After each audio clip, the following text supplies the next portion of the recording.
Good evening, everyone. Welcome to Beyond the Gatekeepers. I am Bishop-elect Vanessa Brown, and we are happy to have you here with us on yet another Wednesday evening.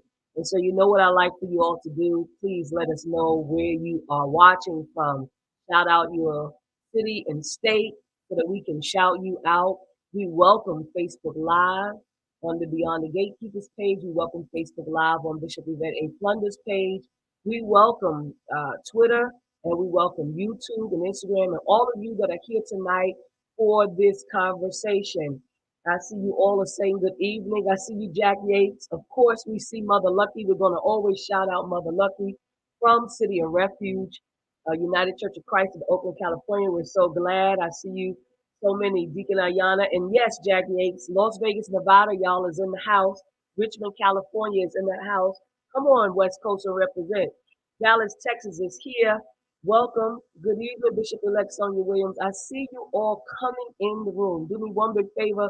Give us a push and share the whatever social platform that you're on. So if it's Facebook, Instagram, Twitter, or YouTube, share so that someone else can hear this conversation. I see you, Pastor J.D. Hawley from Chi-Town.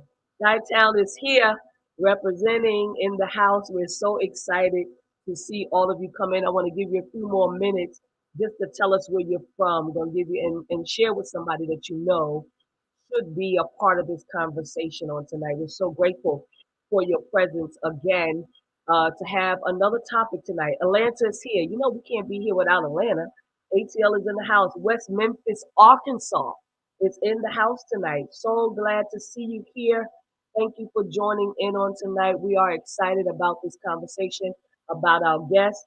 Whidbey Island, Washington State. Love it. Thank you so much for being here, Terrence. so grateful for your presence on tonight. This is a great conversation. Tonight we have the author Marlon B. Ross. We're going to be talking about Sissy Insurgencies, a racial anatomy of unfit manliness. Boston, Massachusetts is here in the house, y'all. And so the East Coast is also representing. And so tonight, let me just say a little backdrop before I pass it off. Marlon B. Ross explores the figure of the sissy as central to how Americans have imagined, articulated, and negotiated Black masculinity from the 1880s to the present. And so that is just a little backdrop, but I'm going to pass it off. Of course, this person needs no introduction. Um, in the person of Bishop Flunder, I'm going to just bring her right on. She is our presiding prelate of the Fellowship of Affirming Ministry. She's the senior pastor of City of Refuge United Church of Christ in Oakland, California. They are still yet celebrating their 30th anniversary. We're so happy, Bishop Flunder, that you're here tonight. Can you just please greet our audience and give us a little backdrop before we bring Dr. Marlon on? Well, good evening, everyone. You know, it's always my joy to be in the company of those of you who share with us on Wednesday night. It's enough time now to send some text messages and some emails and maybe make a quick phone call and get your friends and family to be a part of this conversation. We are going to talk about sissies tonight. How wonderful is that? How wonderful, how wonderful, how wonderful is that?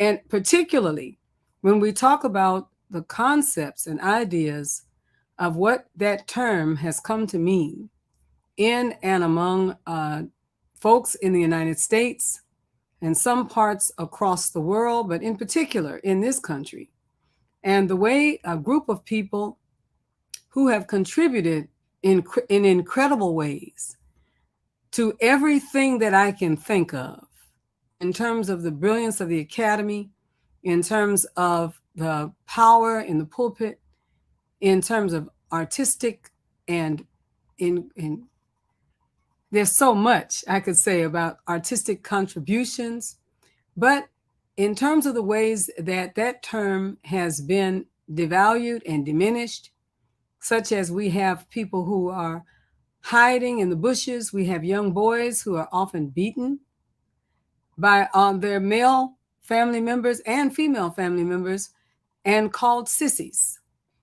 It has come to mean something that is incredibly powerfully filled with disdain, hatred, and otherness. And we're going to talk a little bit about it today.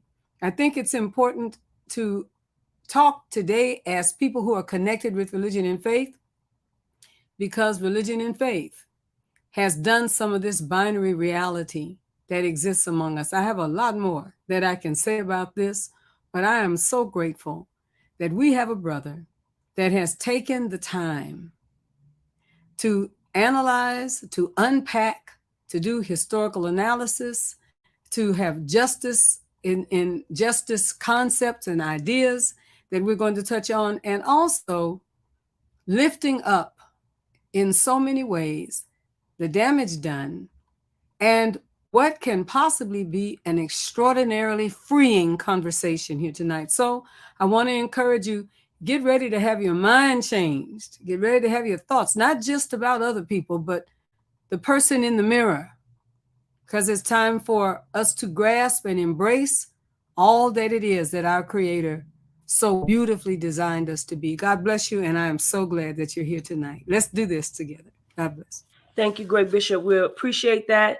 I want to shout out, a big shout out to Pastor Sue for working in our tech and doing our background. Also, a shout out to Pastor Anthony Sullivan, who is in Chicago, but is working in the comment section. So he'll be answering questions and also doing some things for you in the comment section. Thank you for volunteering tonight, Pastor Anthony, doing this for us. Also, shout out to New York and New Jersey who are here representing. Again, I already said to Shy, I'm glad to see all of you. Well, let's bring our guest on. He is here. Bishop-elect Troy Sanders is here. Greetings to you, Bishop-elect. All right. Marlon B. Ross, professor of English at the University of Virginia. He said it's all right to call him Marlon. I probably will say professor or something like that. Professor, come and greet our audience if you can, and we'll They're so excited to have you tonight. I am so honored to be here, and I am so looking forward to this conversation. I'm a fan of this podcast, so it's truly an honor, and I'm ready to engage with everyone and anyone who has some thoughts about this. That's beautiful. Thank you so much. And I want to just start right off to let the audience know we're giving away a book tonight. Thank you, Professor, for allowing that to happen. There's going to be a free book giveaway. We want you to type the word hashtag Beyond the Gatekeepers. Hashtag Beyond the Gatekeepers, all one word, so that you can enter in for the raffle for the evening. So we want to make sure that you know that this book right here, it's a great book. And so we're going to get into it tonight, Professor Marlon. First things first, you have 6 chapters in this book. Not a lot of chapters, but a whole lot of information in it. But I think you start off very, very in a very good way, in a very positive way, because I want to ask the question that you ask in the first chapter, which is, can the sissy be insurgent? Tell us a little bit about that. Okay. I know it sounds to our ears odd, given as Bishop Flunder was just pointing out, the extent to which the notion of the sissy has been such a stigmatizing concept and epithet, and for across the 20th century, so for more than 100 years. But what I was trying to do here in looking at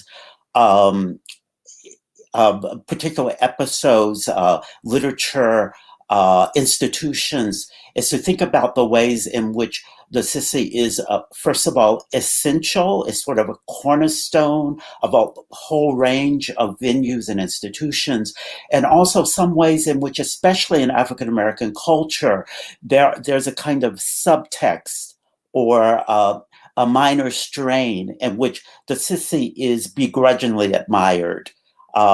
We have a term that young people use today, fierce, to say that someone is fierce.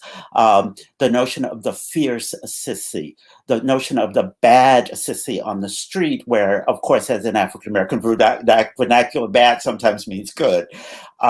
So there are ways in which just the presence of the sissy can disrupt preconceived notions about gender and about race, and can cause within a situation or an institution or even a conversation, the presence of the sissy can create, let's say, positive movement forward, can create progress in our thinking. And I think historically this has been the case. So it's a double-edged sword. It is a stigmatizing term, but like many different kinds of stigma, there is invested in it. The reason it's a stigma is because it is a powerful position to be in. It's a powerful kind of conduct when it is, especially when it is very openly displayed and as a way of disrupting conventions and norms that deserve to be questioned. Thank you so much. I'm going to pivot to Bishop Flunder for her to give commentary. But before I do that, I want to let the audience know that you can ask a question, but don't just write the question, write the word question first so that we can know that that's what you want. You want to ask something, and then write your question, and then we will acknowledge it as long as it is pertaining to the subject matter. Amen. So Bishop Flunder is going to come and say more.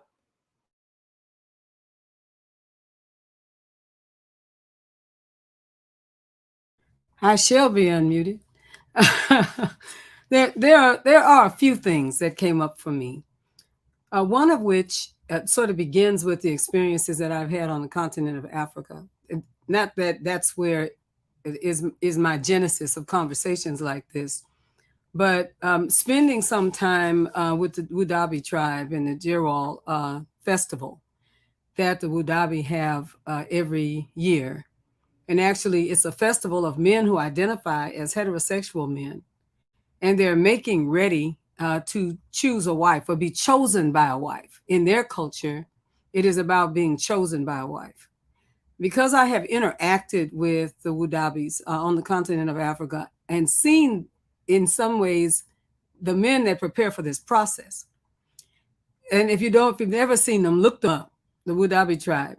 And they wear an enormous amount of makeup, lipstick, face decorations and paint, as many colors as a human being could wear at one time. Big hats. Reminds me a lot of official day in a convocation or a black church, because they have on all of this. They open their eyes real wide because it's a way to look desirable and healthy. And they're trying to find a relationship. And then they walk, they strut, they move around to make sure that they are seen and noticed. And so I said to some of my colleagues, I said, this reminds me so much of Black church. And they were trying to figure out why. I said, this is the choir march coming in. You know, this is the time when people go around the table for offering. They may not have but 25 cents, but they're going to walk all the way around the table. So you get an opportunity to see what they have on. That's the important piece. There's a certain strut that's associated with it. And that strut is as much an attitude as it is a statement. And I think that's an important piece. When you define this with Stonewall, and we make the connection to who really Stonewall was about, which was in so many ways the trans community. It's the RuPaul. RuPaul is a Wudabi in the truest sense of the word, right? But not everyone sees themselves able to go all the way to that, to be that flamboyant. But the strut, the confidence of the strut, can I say it that way?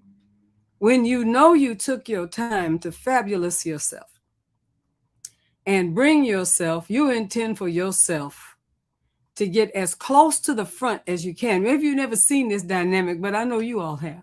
You start in the back, then you move up a little further, then you move up a little further, then you move up a little further to make sure that people see you and notice you.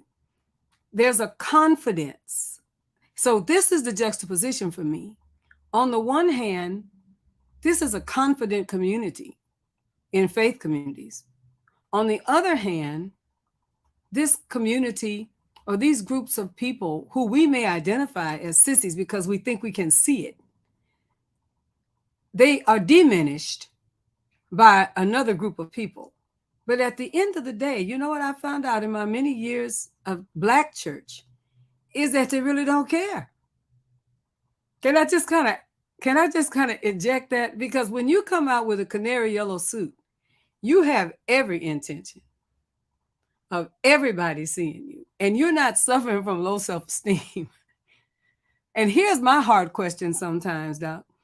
My hard question is, and so why do they remain sometimes for years in atmospheres where people who are named sissies and diminished as a result of it? I would love to hear what your analysis may be about why do folks for years continue to remain knowing that there is this attitude that is anti them, but they bring that canary yellow suit right on, or lime green the next time, or hot pink the next time.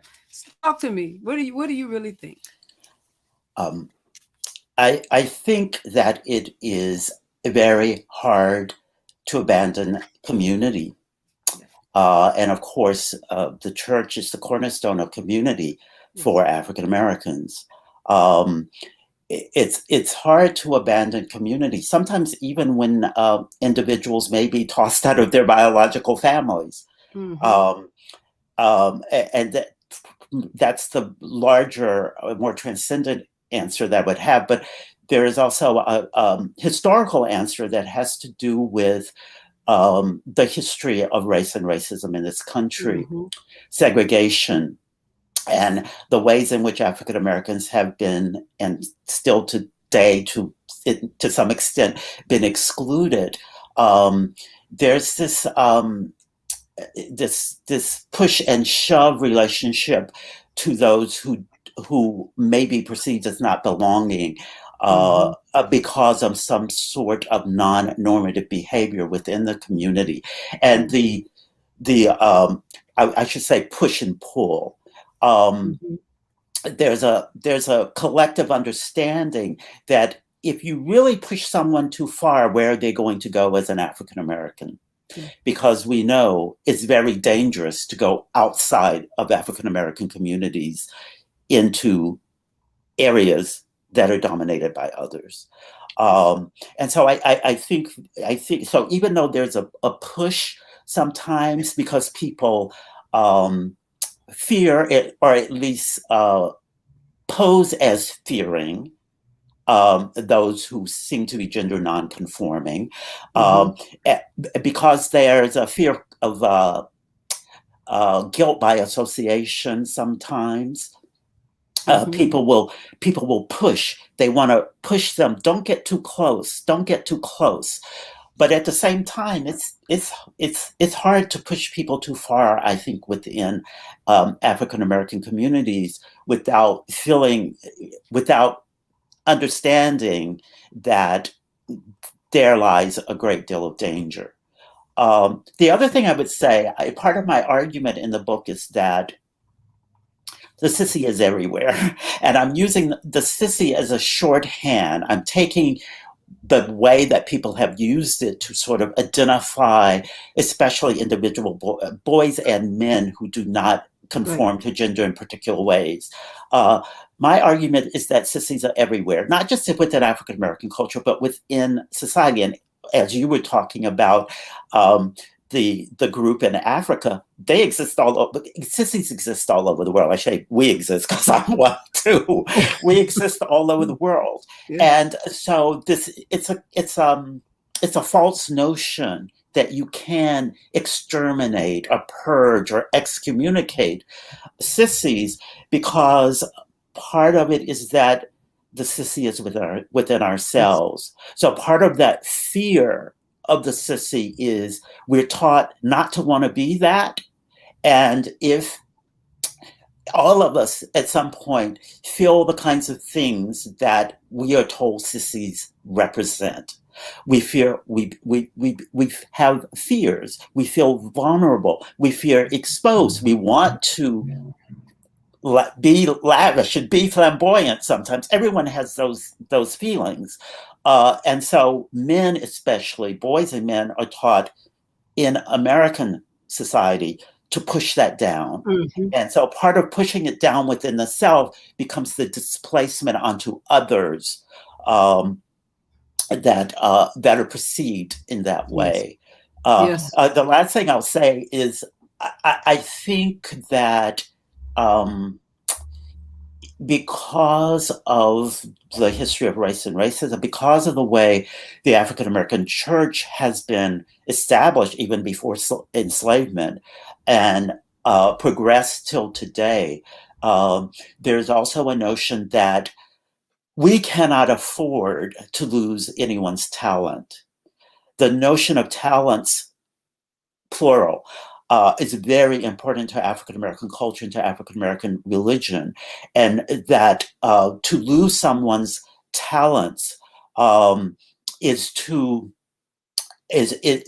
deprive the institution itself. And whether that talent is preaching, whether that talent is nursing the sick, whether that talent is singing, or piano or the organ, or the usher board, or whatever that talent is, there is a sense in which the church wants that contribution, even if doctrinally, historically, so many of these churches have preached against, not against necessarily the sissy, but what's associated with sissiness, which is the idea of the homosexual or the same gender loving person. That's excellent. Thank you so much. You brought up one thing for me too that I'd like to add. I know, because I really want us to get to the questions tonight, and that is that in nature, and this is something that's always been an oxymoron for me too, among birds, insects, and even mammals, the male often has the greatest display. You follow what I'm saying? The brightest feathers, the most color, the greatest ability to be absolutely gorgeous, and struts that constantly. And according to the understandings, the idea of doing that is to attract, and particularly to attract a female. But there are other situations where they just attract, where it's just a whole bunch of them, and they're just having a really good time. I find it interesting among Homo sapiens sapien, among human beings, that there's an automatic assumption made, even if there's a flamboyance. And I say, I will not detract in any way from what it is that we are often talking about, that most of the people that find the strength to have that kind of flamboyance are also people that have found the ability to agree with their God-given sexual orientation or gender assignment from the standpoint of how they believe themselves to be. But set that aside, let's just say that this flamboyance is something that is automatically assigned to a weak man. This is a weak man. In nature, the flamboyance is an indicator of strength. I want to just kind of put that out there to our people. And we start understanding why it is so hard for us to get adjusted to moving away from being under the oppression of systems that told us who we were and who we could be. And it's always binary. If you don't get anything else tonight, my beloved, my hope is that you'll leave this broadcast looking to free yourself, to make yourself free and start falling in love with who you are over against the girdle, the corset that many of us have been placed in when people determine who we must be. I appreciate this book, brother. Thank you, Bishop. Thank you, Professor Marlon. I think I want to backtrack a little bit. I have to. Pastor Jeffrey poses a very good question. I probably should have asked it first. And the question is, how do you define sissy, Professor Marlon? Yes. This was one of the challenges of the book as a whole.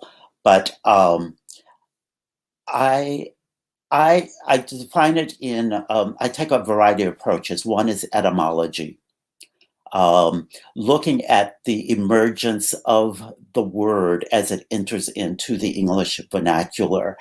And my understanding of it is that the term comes from the word sister. And although the origins of the term, its usage are clouded, are very murky. There is a sense in which it's a shortening. It shortens from sister to sis, and then from sis to sissy in the late 19th century. I speculate that it may have been used among gender non-conforming men and same-gender loving men among themselves, calling because the fungibility of gender for people who are gender non-conforming. We can use terms like sister in reference to another male, but at some point, it definitely became a very stigmatizing term.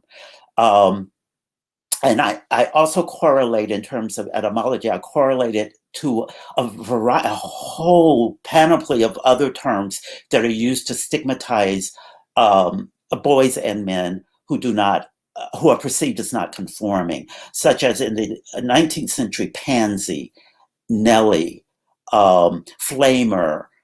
There are many of these terms, light in the loafers, sugar in the blood, sweetness, or too sweet, and so sissy comes into the vernacular potentially as a positive among a group of marginalized people. But as often happens, it gets picked up in the larger culture and gets used as a way to verbally commit violence against that group of people so identified. The other way I define it is through conduct. One of the things I point out is that unlike the idea of the homosexual or the same gender loving person, where you could say there's evidence for it, because when a same gender loving person engages in intimacy with another person, we have evidence for that. But sissy is attached, the notion of the sissy is attached to suspicion. You know, young people say that's sus. To suspicion, to someone being suspected of something, is innuendo and it's gossip. So that part of the dynamic of the sissy is that there's a whole range from what we call flamboyance or effeminance to circumspection. Some people may not have the most flamboyant forms of conduct, but still get labeled sissy because they do not do things that are considered boyish enough or manly enough. And one of the examples I use is speech, proper speech. That if a male in particular contexts is too proper in his speech, that could be a signal that that person's a sissy. Another form of conduct is the walk. Bishop Flunder was talking about the strut and how important that is. And the idea of the strut in African American culture is there's a book worthy to be written on that alone. But if you are not walking in a way that is perceived as conventionally masculine, and often that's identified with a certain motion in the hips that in the 70s was called swishing. That person is a swish. Oh, that male, his hips are going, oh, that looks like a woman, as though all women walk in the same way, right? But those are just a few ways in which we historically have used and contemporarily use signals of conduct, of behavior, of habits, and we label those in order to police gender conformity. Policing gender conformity is really about subordinating women. That's really what it's about. A male who has not lived up to being a male is seen as not worthy of the superior gender, which is considered male and masculinity. And so the stigma against the sissy is really an extension, or even in some ways an amplification of the stigma of misogyny and of sexism. I wanted to say one other thing is, I think because there have never been any laws in the US or anywhere else that I could find that make it illegal to be a sissy, because it is so hard to put your finger on exactly what it is. But remember, until quite recently, the US had laws against same-gender activity, against homosexuality and lesbianism, okay? And also laws against dressing in the supposed opposite gender, right? A man dressed, especially a male dressed as in conventionally women's clothes.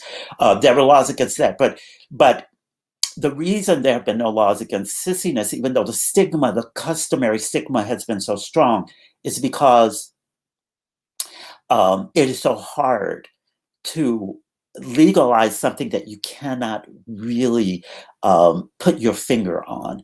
So it's really a cluster of behaviors. And it's to the advantage of stigmatization and policing for it not to be well defined, because that way the slightest fear of deviating from conventional masculinity means that there can be a very strict or a very harsh punishment for doing so, sometimes a very violent punishment for doing so. So I try to find various ways of defining it, and also indicate that it may not be historically stable. It kind of changes around the edges as we move from decade to decade. You are leading us to a chapter in your book called Unfit Manliness. You just walking us right up to it. But in the book, you talk about a situation that happened to you when you were in high school, and you won an award, or something happened with you where you were receiving some kind of accolade. And I believe it was the principal, when he came to greet you, and he shook your hand. Obviously, he didn't like the way you shook it. Say more about that, because he didn't like the way you shook his hand.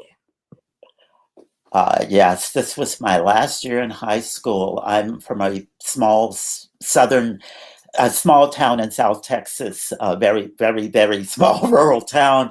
Everybody knows everyone. This was my senior year, and I was put up for being the first African American valedictorian in this high school. And, you know, I was anticipating the potential, even though my friends and my family members said, they're never going to give it to you, even if you deserve it. But the more, you know, I was getting these awards, I kept thinking, anticipating, right? And I was being well, we know what comes before a fall. I was getting proud of myself. So at the end of this award ceremony, the principal, and I have to say the white principal because it makes a difference to what the experience was, he called me up privately and told me that I had a limp handshake and that I could never succeed in the world with that limp handshake. Now, that really deflated me, and it, you know, put a doubt in my mind, because what I had feared for years was that I would be perceived as a sissy, and the connotation of a sissy is softness. Men are supposed to be hard, supposedly, right? Men are supposed to be hard physically and are supposed to be hard emotionally and psychologically.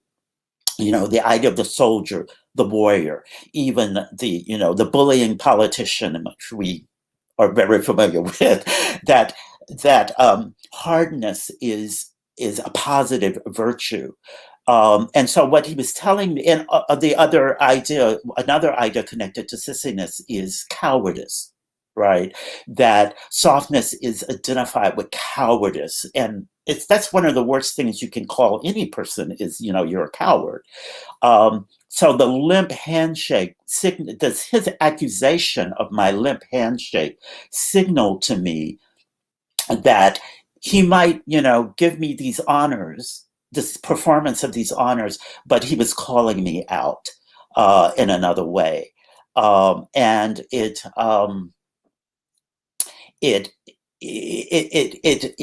was a very hurtful experience, but obviously many people experience much worse in their lifetimes for not performing a gender code in a particular way. The other thing I would say about it is it's sometimes very hard to perceive ourselves the way others perceive us.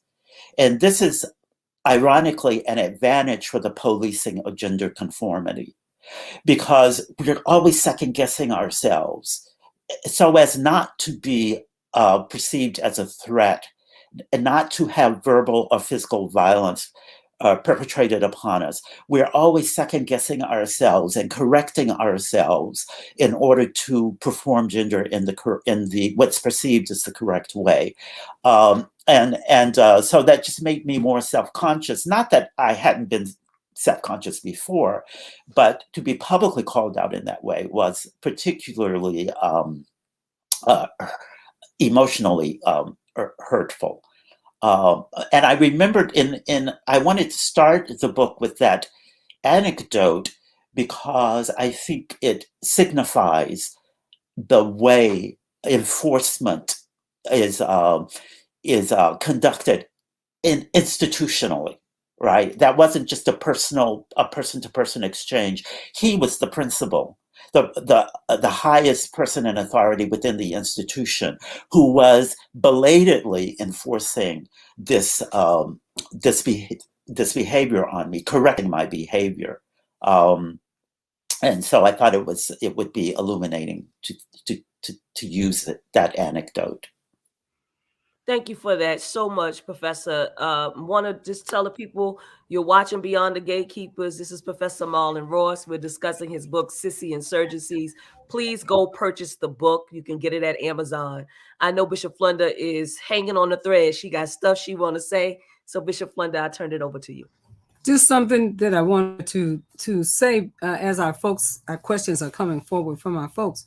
One is that I wrote to myself, I said, there are men, same gender loving men, who show up as uber masculine, which confuses everybody. You know what I mean? They show up as an uber masculine, and then folks find that they are same gender loving men. It's like, man, are you serious? I mean, you could pass for straight. I find that an interesting statement, but I've heard it, many times. And then there are men who seem to be having the affectations of femininity, who are heterosexual men. And they are married often to quasi-dominant women. Is that okay? I said that, right? Which doesn't fit comfortably in any of these conversations most of the time that we have about human sexuality. But that's the broadness in many ways of our reality. So I remembered when I was reading Boy, Wives, and Female Husbands, this study of African sexualities. And in the tribes, one in particular, of women whose husbands always went away to work in the mines and such, and they were left alone for 5 months. So they were engaged in intimacy with one another, the women. And the person who was interviewing them said to them, so how does this work for you? Because they had kids, they had a bunch of kids. And so they said to them, well, because we have husbands. And so when you're with your husbands and you make love, and they stopped them, they said, no. She said, there is no babies without the penis. That's what they said. She said, with men, we make babies. With women, we make love. So I said, now, here are all these realities, everything that I just lifted up, that goes against the binary. But it's a part of the human experience. We don't have to make it a sin because all of those realities exist in God simultaneously, right? Who is all of that. We are created by the hands of all of that at the same time. But I just find it remarkable that in our brand of faith, we have to find a binary, when that is literally not only the most impossible reality, but it flies in the face of what we call nature and humanity. Those realities that I just lifted up happen throughout the human family, and many, many, many more. Many, many, many, many more. I hope that we'll continue to talk about this so that, again, a number of people who, when they discovered themselves, found out that they did not comfortably fit in the binary, no matter what anybody said to them, that they can find themselves loving themselves. All of what the bishop's saying is right, because you have a whole chapter here about gay but not sissy, right? Or gay but not sissy, right? And then you have another chapter that says sissy but not gay. So can you we just got finished talking about that very same thing.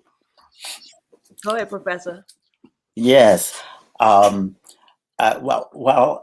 one of the things that I tried to think through is this conflation, or it's even a confusion that wants always to tie gender nonconforming conduct to,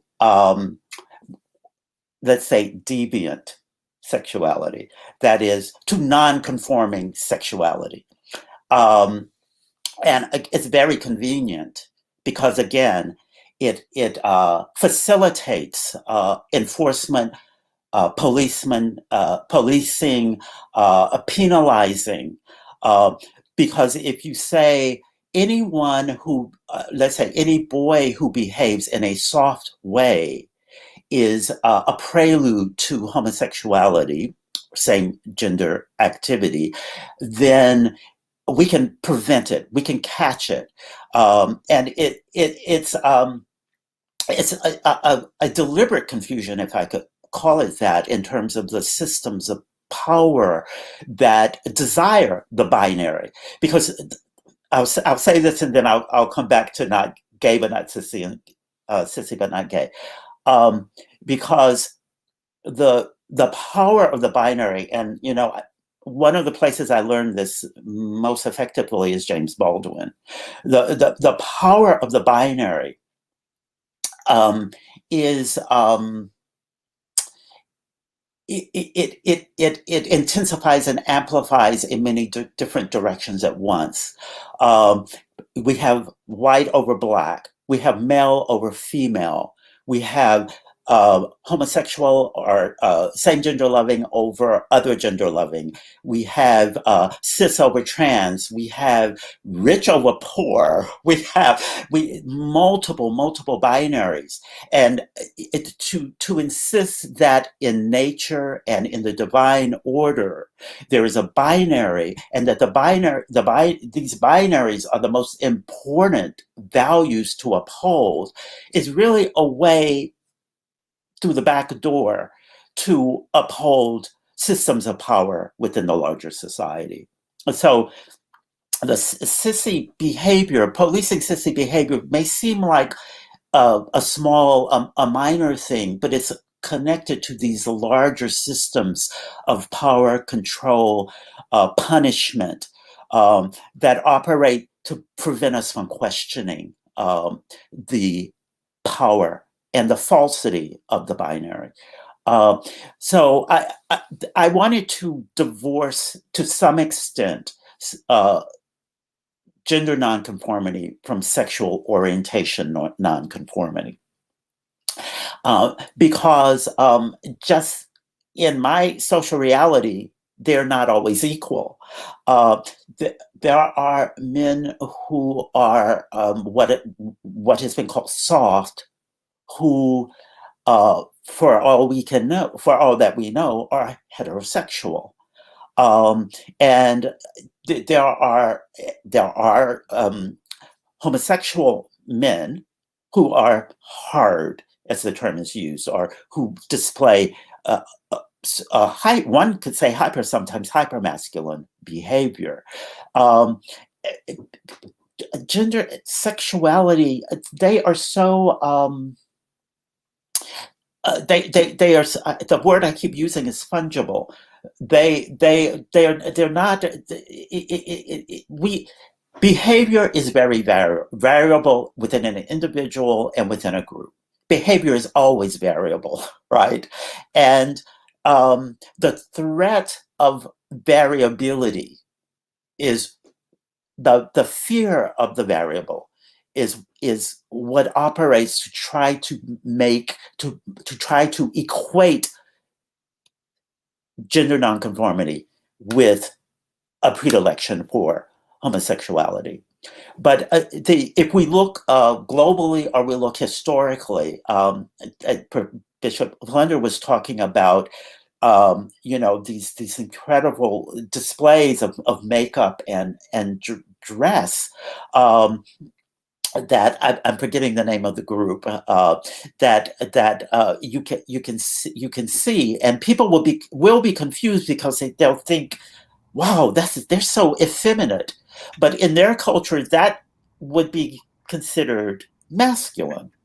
right. if they even have a concept of the masculine, right? We shouldn't assume that everyone has the same concepts.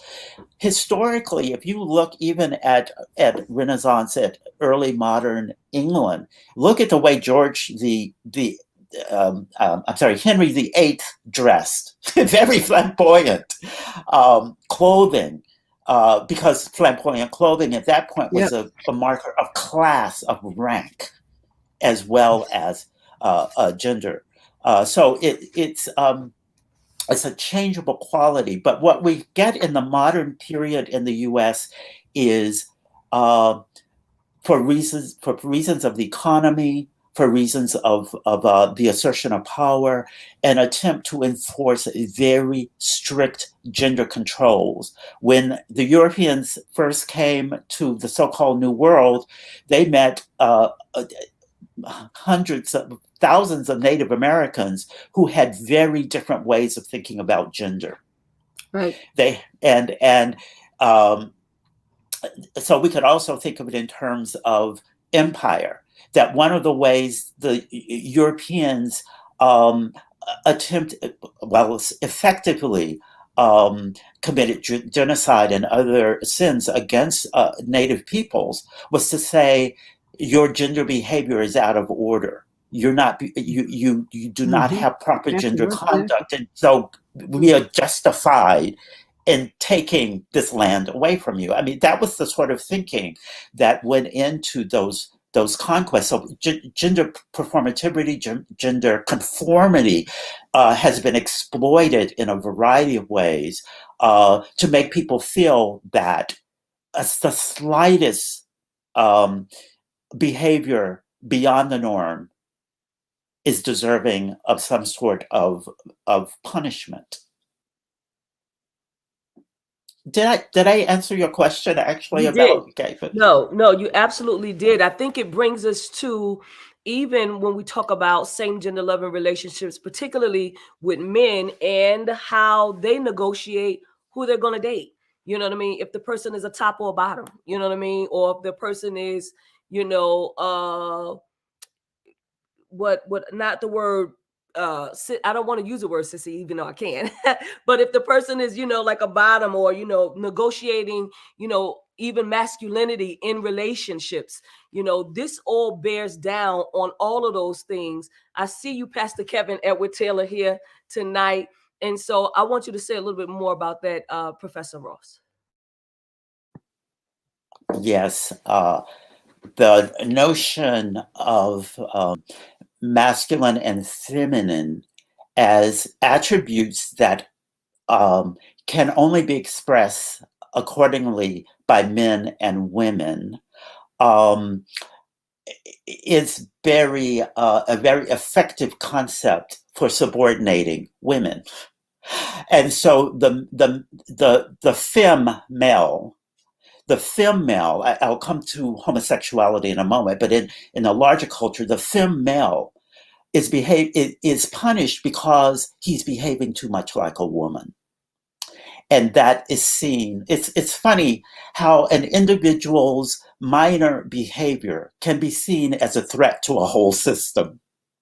But my principal's correction of my handshake is an instance of how there's constant policing of behavior in order to protect the larger system. I think that I lost what I was going to say about femme, that within a gay couple male dyad, the notion that there has to be a femme and a butch, which butch, the original meaning of butch was a tough street boy. So I think it's interesting, and then it was in reference to a masculine appearing lesbian, right? And now it's being used to describe the more conventionally masculine male in a homosexual relationship. There is still a stigma against the femme in gay culture. there's often a higher value placed on the notion of the butch. Well, that makes sense because it's based on masculine and feminine. And the culture values, upholds masculinity over femininity, even to this day, even as we're fighting to overcome that false binary. So the for a long time in homosexual communities in the U.S., in North America, and also in other places, but that's mainly my focus. If two people were to be in a couple, they had to simulate, even if they were of the same gender, whether two women or two men, they had to simulate the heterosexual bond. So one has to be masculine and one has to be feminine or effeminate. That's a false dichotomy that we all get indoctrinated into to some extent, usually to a large extent from birth. And so it's not surprising that when two men get together or two women get together, and this was certainly true in the 1930s, 40s, and 50s into the 1960s, there was a prevailing thought within same-gender loving communities that the only sort of sensible couple would be a masculine with a feminine. So a masculine woman with a feminine woman to sort of emulate heterosexual coupling. But we know that even in terms of heterosexuality, the man is not always the more masculine one in the couple. And in fact, a lot of couples work exactly for that reason. And for the same reason, we should not assume that there cannot be two, masculine performing or masculine perceived people in a couple or two feminine perceived people in a couple. But it's very hard to get outside of those very strongly embedded dichotomies and binaries that we've been taught. And I say taught in order to sustain larger systems of power within the society. Flunder, go ahead. The thing I would most like to interject, because what you're saying is brilliantly true, brother. And you put in the words in so many ways, some of the clouds that hover over the lives of so many people. And I'd like to lift up the importance of conversations like this as it relates to the care for our young people who are in large numbers committing suicide around things like this. And there's a lot of ways to commit suicide, literally, professionally, a failure of hope, self-abuse in some way, welcoming abuse and misinterpreting it as love. Those kinds of realities exist for our young people. These roles destroy their souls in many cases because they cannot find where they fit, to your point, because we are then also redefining the concepts of binary and male and female. You make a great point. And I'll say, just this as a word of testimony, somebody did ask me once, who wears the pants in our relationship? And this was a pack of gay people that asked me that question about myself and Mother Shirley. I said, well, who wears the pants? I said, we both wear pants, honey. And dresses too sometimes. And then sometimes one of us wear pants and the other one wear dresses. Kind of depend on how we feel. So, what is the point of being free and not being free? And I hear that as a holy message that is coming from you today, Marlon. If we're going to be free, if we're going to pay the price to be free, then let's not put each other in a box either. Let's see if we might be able to really be harbingers of freedom for ourselves, for those that we love, and for those that we love to serve. So, yes and amen. Pastor Kevin Edward Taylor says, indeed, the power dynamic and definition of two strong men scares the culture. And then we have Anthony Sullivan says, expressions of hypermasculinity and anti-femininity among Black men and gay men have been associated with increased confidence and esteem, social acceptance, and reduced anxiety about manhood. The truth is that holding traditional masculine gender role beliefs can be associated with psychological distress, sexual risk, and other health risk behaviors. Thank you both for those very powerful statements. Now, Bishop Flunder said something really, really good. But before I ask the next question, if you have questions, please type the word question so that we don't have to filter through this. Type the word question first, then write your question. You have a chapter, Professor Marlon. It's called Un/Fit Manliness. Un/Fit Manliness. Tell us about that chapter and what do you mean by that? Before I do, could I say one thing to what I think is interesting how marginalized communities and peoples are taught to enforce their own oppression. So that, I mean, as African Americans, sometimes we do that too.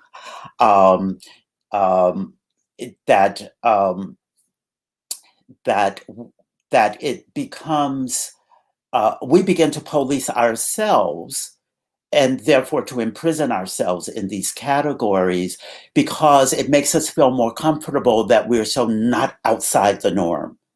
That perhaps if we mimic the behaviors that are prized, then we do not have to despise ourselves so much. So I think that behavior is very interesting as a kind of minority, a group behavior that sometimes we engage in, and it's very difficult to train ourselves out of, but we really do need to.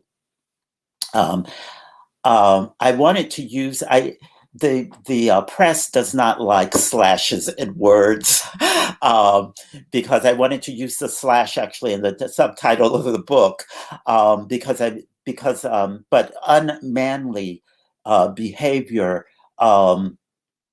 is I wanted to indicate how part of the problem is that masculinity itself is very insecure. This is why there's so much violence around against women and so much violence against men who do not appear to be properly masculine. Masculinity essentially within itself has its own insecurity. And so that slash is indicating the ways in which we are constantly being tutored in what the proper behavior is. And the proper behavior is not always purely static. So that chapter, I think is that chapter 3? I think it's chapter 3. Is about the work of James Weldon Johnson. James Weldon Johnson is one of the most important African-American figures of the 20th century. He was the first African-American to head the NAACP. He wrote the lyrics to our Black national anthem. He was important in the Harlem Renaissance.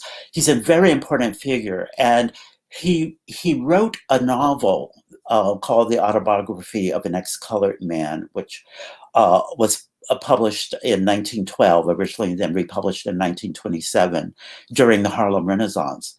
And I wanted to write about his work because he experienced as a young man, he experienced a near lynching in his hometown of Jacksonville, Florida. And I was very curious in the way he wrote about that near lynching. And especially the way in which he represented himself as a gentle man.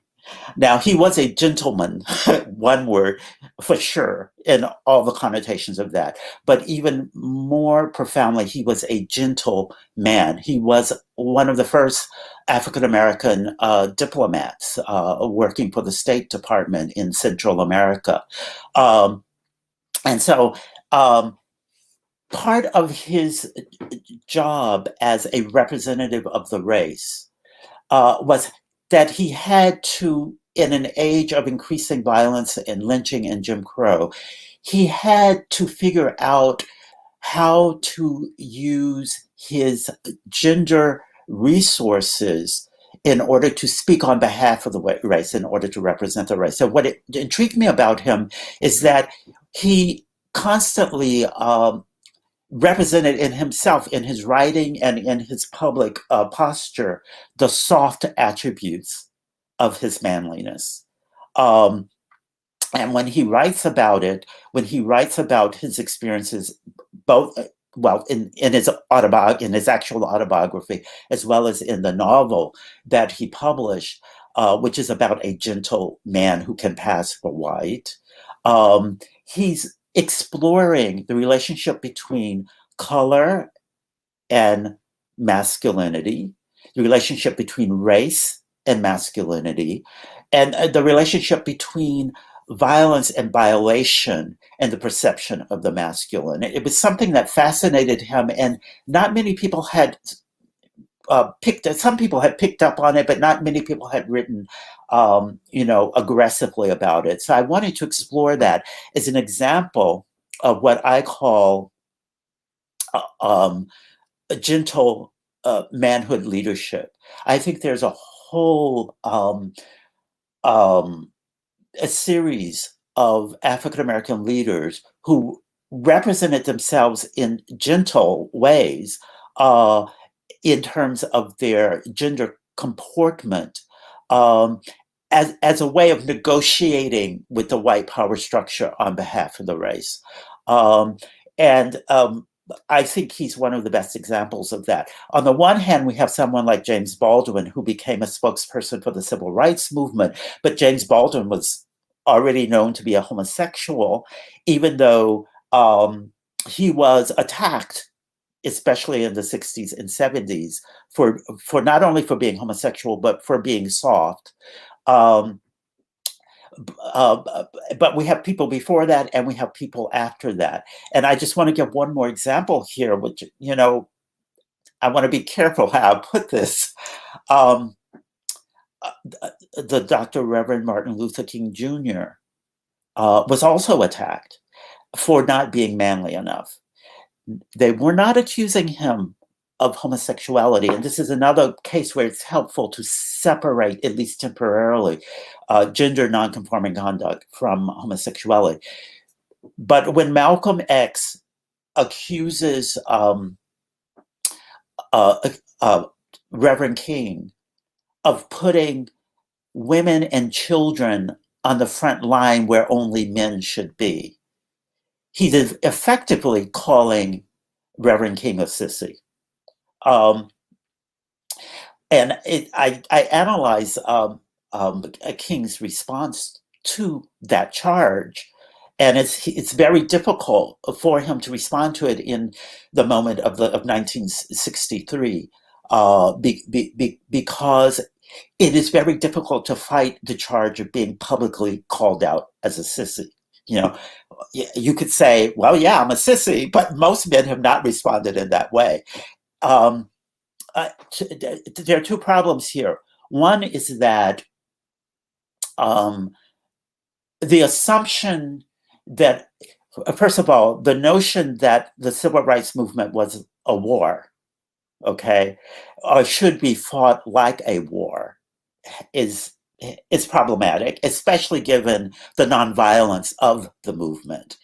The other thing is, even if it's a war, the notion that women cannot fight wars as well as men, we know not to be true. And we know that from the Amazons in West Africa, from the kingdom, that used women as their warriors. You don't have to go that far. Absolutely not. we don't have to go that far. We can go to Harriet Tubman, and we can go to many different instances in today's military, for instance. But that's another way of bolstering white male supremacy. To say that in the midst of this civil rights movement, to accuse a king of being a sissy, in effect, for the Birmingham Children's Crusade, okay, is a way of saying there's a very limited role that women can play in the fight for liberation, which is very ahistorical and unhistorical when you look at African American history and how women have always been at the forefront of these battles, right? These battles, but it's also ultimately it falls into the trap of, again, doing the policing work of the oppressing society, because if we all use our talents, then we should base it on the character of the person and the talent that the person has to determine what job that person does, rather than on some false category that we simply shove someone into because of that person's assigned gender. That was excellent, and I'll tell you, the conversation and the commenting is rich. I'm going back and forth and all around between what you're saying and Bishop Flunder is saying. Very powerful conversation. There are questions, and I'm running out of time, but I do want to hit a couple of them if we can tonight. One says, and it's by Pastor Kevin, how do we defund the policing of masculinity inside the Black and or queer houses when it has been proven to be rooted in insecurities? That's a great question. I think that I often think of with my students. In some of the texts that I teach, there's a touchstone moment. For instance, in a text like Richard Wright's Black Boy and other texts like that, where a mother slaps a male child because he has failed to perform correctly on the street, and she fears that if he doesn't know how to behave, he's going to be lynched or shot by the police. Okay, that touchstone moment for me indicates the challenges that we face in the rearing of Black children, in the midst of insecurities that are real. Okay, that the dangers are real, and it's because of those dangers that we continue to have these insecurities. I want to be clear about this. The fear is that if a boy is not raised to be hard, that he will not survive the African American streets, and he will not survive the larger white world, which is harsh and cruel and punitive for Black boys and girls. But we have this strange notion that hardness will protect you, when I'm not sure that it does. I'm pretty sure it doesn't. That we do have to have strength, but there's a confusion between the strength of character and masculine hardness. Those are not the same thing. So there are a lot of confusions. Even my students often ask me about the images of parents whipping children in early 20th century African American literature, and they like to make the connection that, well, isn't this just Black parents doing what was done to them as slaves when they were whipped? And I say, well, I think there's a grain of truth to that, but you have to remember that white parents were also whipping their white children at that time. Spare the rod, spoil the child. So The reason I'm addressing it this way is because I think we have to first address the real fears and the real dangers, and then move to, well, what is the appropriate way to raise children to face those real dangers of the world? Uh, it is true that a flamboyant boy, it can be in a dangerous place when he goes out into the world. Um, but the question is, then we have to do two things at once. We have to change our own thinking in order to listen to listen to what our children are telling us in their conduct, be sensitive to what their strengths are, what their needs are. At the same time, that unfortunately we have to work to change the larger world. That means African American culture, and it definitely means American society and politics. Um, Let me and add I just one feel, thing. Let me add just one thing. please, I think about this in relationship, the importance of freeing ourselves from binary roles, because I want to say that again. We have to free ourselves from that. It's a fake concept. It's something that has been poured on us. It's from Leave It to Beaver and Father Knows Best and all of that. So the binary roles don't really exist. The question is, what do we replace them with? And I said to myself, we have to redefine them. What are they really? And where is the mistake? Find out who we really are. I look at, I ask myself sometimes, is Tyler Perry, or is he Mud Deer? Because when he's Mud Deer, it just works too natural for him, for me, at times, to think that this is just a construct for a movie or for a show. Perhaps professionally he feels like he can't really be her, but my truth is, when I watch him, he is comfortably her. And I also know that he is not really playing his lines in the movies or in the plays. Some of it's extemporaneous, and it comes to him because he is channeling her. That there's no question about that. And he does not have to choose. And so when people like Cher or Magic Johnson have children, and those children and others are given the freedom to choose, there's a liberating and beautiful and spiritual agreement with the greatness and the bigness of the divine.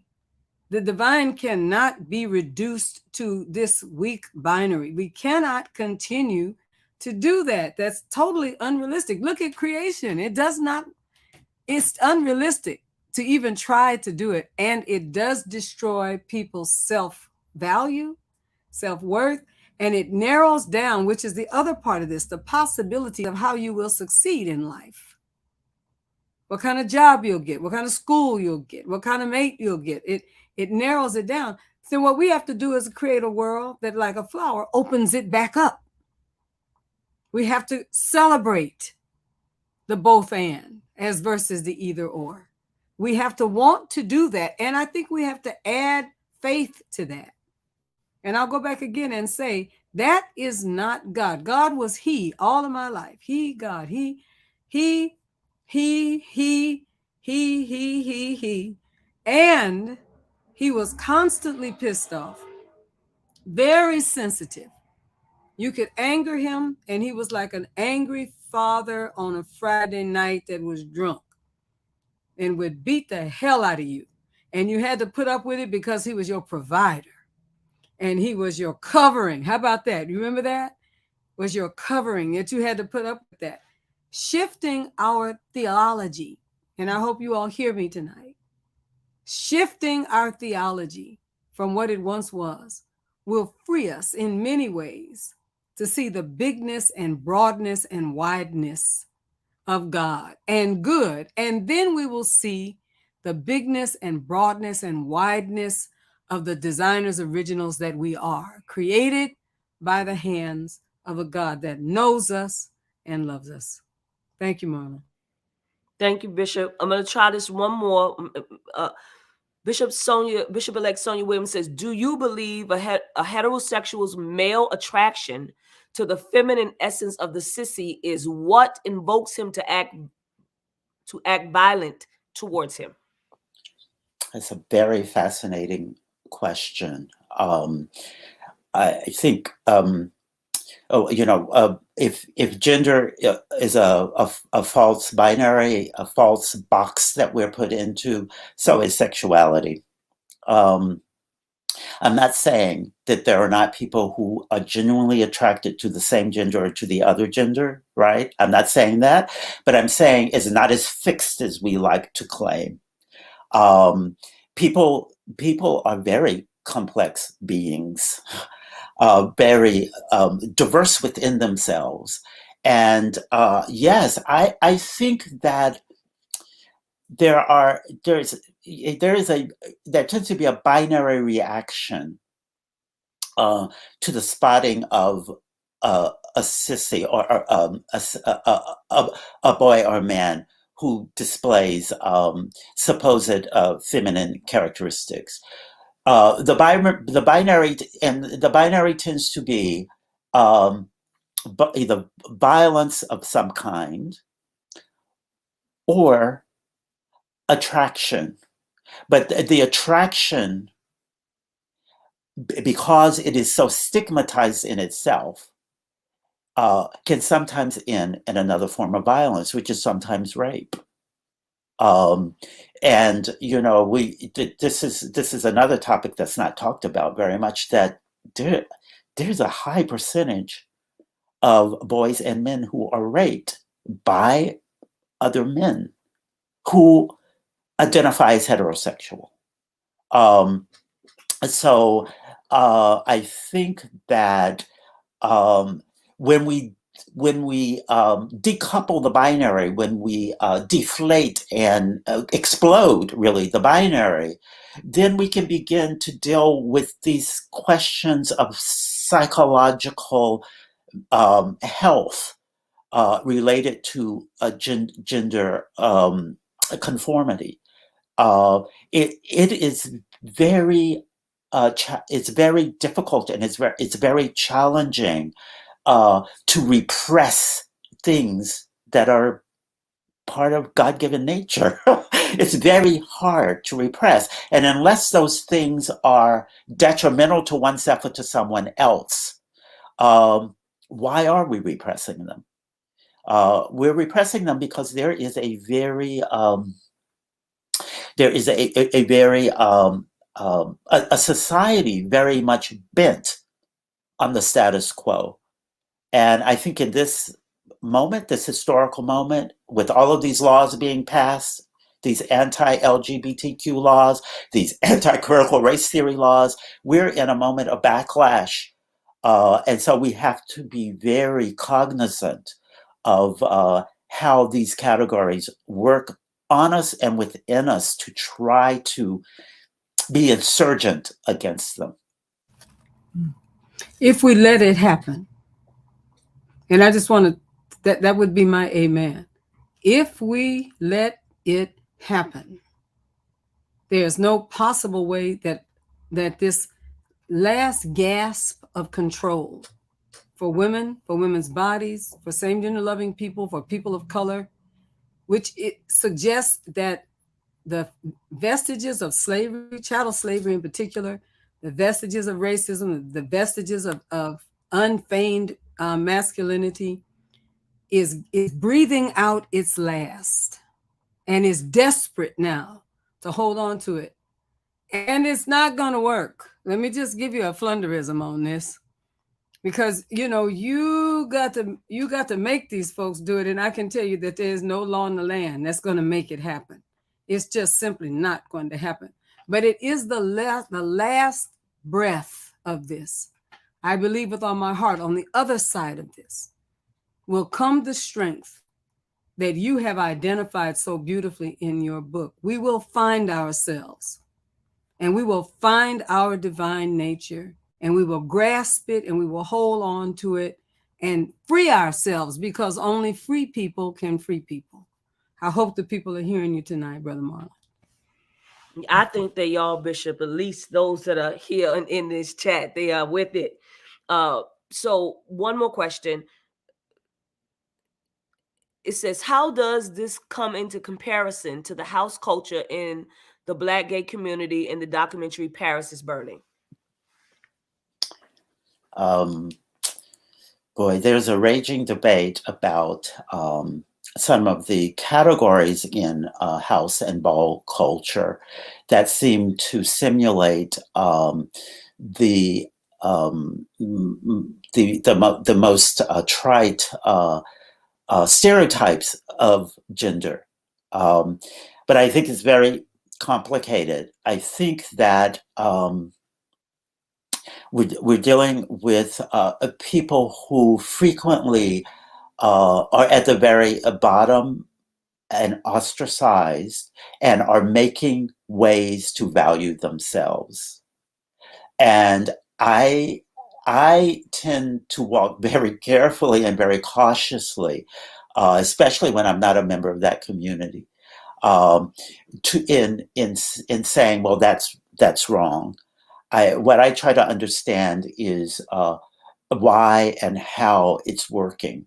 But I think that movie, Paris is Burning, did a great disservice to ball and house. And there are some more recent films, and there's a great book by Marlon Bailey called Butch Queen Up in Pumps, which is a much better picture of the complexities of house and ball culture than that documentary that was done by a white woman. I'm not saying it's bad because it was done by a white woman, but it has some limitations because it was done by a white woman who was discovering this exotic subculture for the first time. But I think I have a student who's writing a thesis on ball culture and abolition. And he's pointing to some of the leading figures in prison abolition movement who are trans women who are icons and legends within the ball culture. So I think it's a very complicated, complex thing to think about. I think we can. Finally, I would say I think we can take inspiration from the way ball participants have found ways of surviving and thriving. Really, creating a culture that, in many ways, reflects African American and Afro-Hispanic culture more generally. I'm not suggesting that there aren't some issues that have to be dealt with among themselves, but I think it does sometimes reflect the need to survive by emulating the systems of power that we're all familiar with. That's the way we value ourselves. As African Americans, we sometimes do that too. We kind of emulate white people in white settings in order to make ourselves feel more valued. It's a mistaken notion, but it's easy to see how we would fall into it. I speak Michael Robeson's name into this conversation. I just talked to him yesterday, so yeah. Oh, but I mean, in terms of the voice that is mighty Black, yes, and simultaneously mighty house and ball father, and in so many ways. So we got to get him and Marlon to the meeting. We actually have something coming up with Michael Robeson. I'll tell you about that. But excellent, Professor Marlon, you have been quite wonderful tonight. I would ask you for a final statement, but I think that you probably have said what needs to be said tonight. And the only thing left for people to do is go and do what? Buy the book. Buy the book. I have mine. Go get the book. It's called Sissy Insurgencies, A Racial Anatomy of Unfit Manliness. The book can be found on Amazon. They're going to post it down at the bottom. I see people asking over and over again what the name of the book is. That is the name of the book. You can find it on Amazon. The author is Professor Marlon Ross. Yes. Thank you so much for Thank you. coming here tonight and sharing with us on your new book. It's exciting, and we hope that you write many, many more. Thank you. Thank you so much. I enjoyed this tremendously, and I learned these were such great observations and questions for me. Thank you. Bishop Flunder. God bless you all. What an incredible, incredible night we have had. And we've had an opportunity to speak into some of the misunderstandings, self-depreciation, the idea of devaluing ourselves, the ways in which people have defined us, and they don't know the divine that is in us. And so I want you to hear it. I want it to sink deep inside. I say sometime it's time for us to get in a three-way mirror virtually and take all of our clothes off so that we can see our whole self, and then put our arms around ourselves and say that I am fierce, fearfully, and wondrously made by the hand of God. There's nothing about me that is in any way, not created and made by the hand of a master provider, a master artist, a master lover of our souls and our bodies. And I want to encourage you, hear this hope tonight. Come out of that closet. Closets are for brooms. Come on out of there. And let's see if we can help the world with what it is that God and good has afforded us. God bless you. Thank you again, Marlon. Thank you again. Thank you, Bishop Flunder, for that. We're going to go to advertisements, but before we do that, we want to encourage you to please make sure that you share the conversation. This conversation can continue to go on inside the comment section, inside the chat sections. If you have questions, you all can start talking to one another. Quite possibly, if Professor has time, he might jump in and say something, but you all can keep the conversation going among yourselves. Make sure you share it with somebody. If you want a book, we're doing a free book giveaway. Type hashtag Beyond the Gatekeepers. That's hashtag Beyond the Gatekeepers. We're going to go to announcements first, and then we're going to do our drawing. Bishop Flunder. God bless all of you again. We're so glad that you're with us this evening.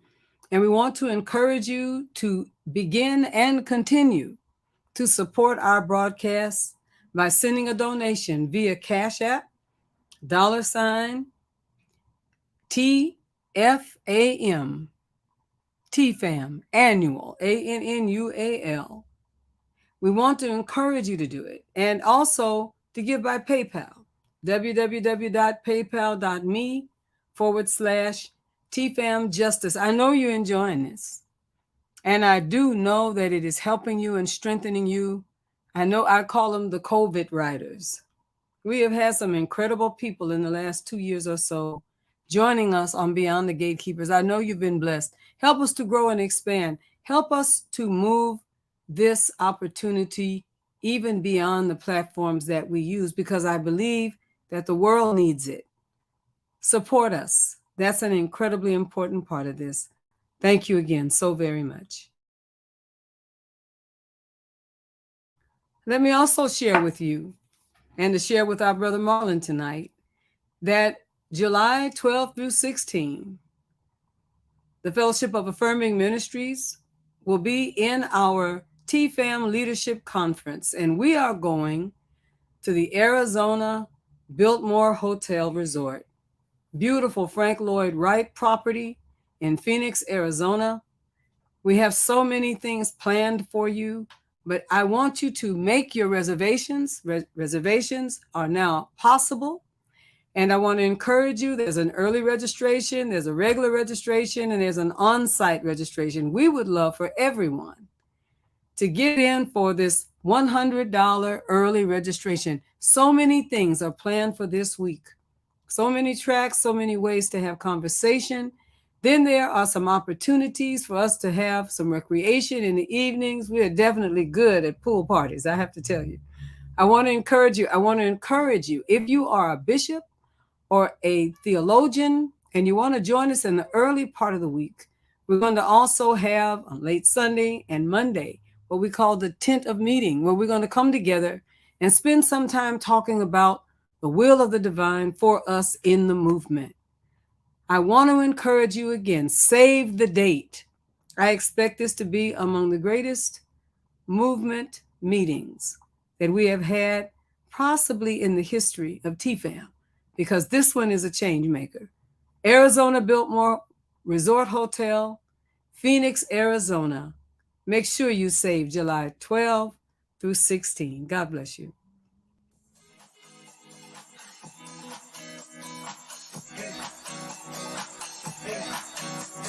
Hello everyone, this is Jess Dominic, owner of Bullet in Flight Radio, your story, our station, a proud supporter of progressive Christians from around the world. So please join us every Saturday and Sunday from 2 p.m. until 2 a.m. Eastern Standard Time for the best in gospel house, gospel indie, and inspirational word.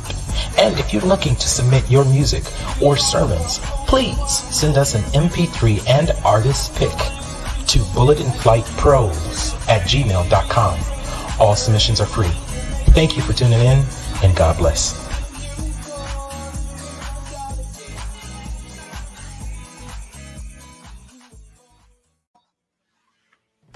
Thank you, Dominic.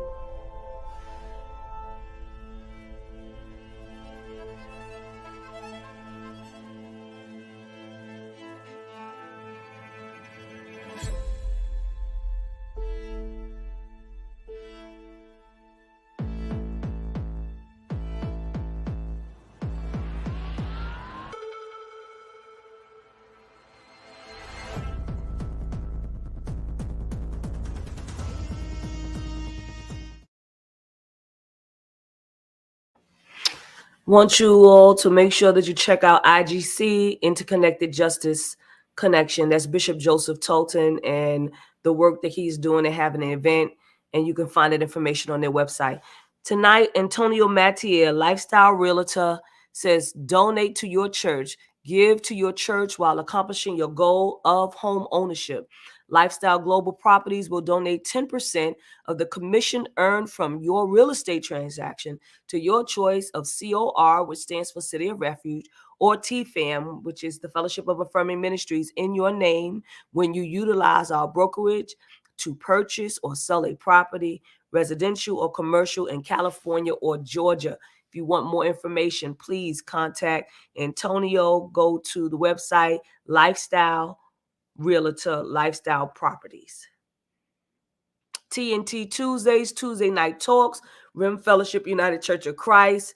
Bishop-elect Sonia E. Williams is their senior pastor every Tuesday at 7:30 p.m. Eastern Standard Time for everyday, real, relevant Bible-led conversations.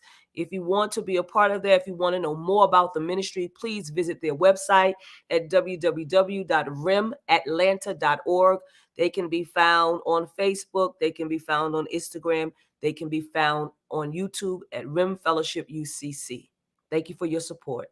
Nubian Flunder, LAC founder, the Healing Place Apothecary. She is the daughter of our presiding bishop. She has her own business. Please go online to her website at www.thpapothecary.com. That's www.thpapothecary.com. You want a t-shirt, you want a mug, you want anything made, go to Sky Michelle's Teas and Things, where Sky Michelle is the kid boss. www.skymichelle.com. Follow her at I Am Sky Michelle on Facebook or her Instagram page. You can get collections of her t-shirts, Dope Black, Faith, YA Flunder quotes, Kara motivational quotes, and if you want something customized, she can do it. Please support young Black businesses. Kara Solutions, focus on your passion. Let Kara handle the rest. She handles remote production and video conferencing. She does admin, tech, and support, custom branding, show development, training. If you want more information on her wide range of services, please go visit her website at www.kara-solutions.com. Or if you need a free consultation, you can email sue@kara-solutions.com. and she will get back to you. The owner and founder is Susan A. Webley. Advertise with us on Beyond the Gatekeepers. If you want to do that, make sure that you send us an email. Send it to beyondthegatekeepersshow@gmail.com. That's beyondthegatekeepersshow@gmail.com. We're very grateful for all of you who already advertise with us. And so if you want to advertise, you know somebody that has a business, please have them get in contact with us. Thank you so much for tonight's show. We are so happy to present Beyond the Gatekeepers to you every Wednesday. We have a great show for you on next Wednesday. Please like and share our Facebook page. Let folks know that we are here. We are grateful for your presence once again. Have a great night and God bless you. No, we can't do that. I'm sorry. We're going to give away the book. If you type hashtag Beyond the Gatekeepers, here we go.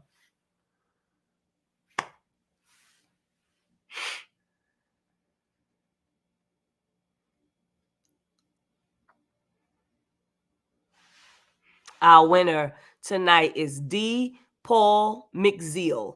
That's D. Paul McZeal. If you are with us tonight, please go to the Beyond the Gatekeepers page and our direct message, our inbox.